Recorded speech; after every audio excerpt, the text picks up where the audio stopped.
মমতাময়ী মা, যার আদর্শে আমি দীর্ঘদিন ঢাকা মহানগর উত্তর ছাত্রদলের রাজনীতি করেছিলাম, সেই মমতাময়ী মাকে আজকে আমরা শেষ বিদায় দেওয়ার জন্য আসছি।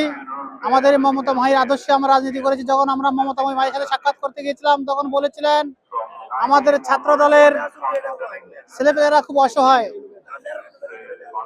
ডক্টর কায়েম তুমি তাদেরকে দেখে রাখো। কিন্তু আজ আমরা মমতা মাইকে শেষ বিদায় দিয়ে আমরা এতিম হয়ে গেলাম, আমাদের আর দেখার মতো কেউ নেই। মহান আল্লাহ তাআলার কাছে ফরিয়াদ করি, মহান আল্লাহ তাআলা আমাদের মমতাময়ী মাকে জান্নাতে সর্বোচ্চ মাকাম দান করুক। প্রিয় বন্ধুরা, আপনি দেখেছেন আজকে আমাদের মমতাময়ী মার জানাজা বিকাল 3টায় অনুষ্ঠিত হবে।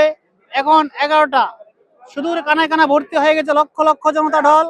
আজকে আমাদের আরেকটা ইতিহাস সৃষ্টি হয়ে যাবে, যে বাংলাদেশের প্রথম সর্ববৃহত্তম জানাজা মমতাময়ী মায়ের জানাজা নামাজে লোক হবে বলে আমি আশা ব্যক্ত করি।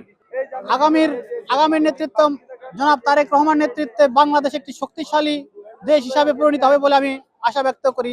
বাংলাদেশ তারেক রহমান ছাড়া বিকল্প কাউকে আমি দেখতে পাচ্ছি না যে বাংলাদেশ পরিচালনা করার মতো ক্ষমতা কাউর আছে।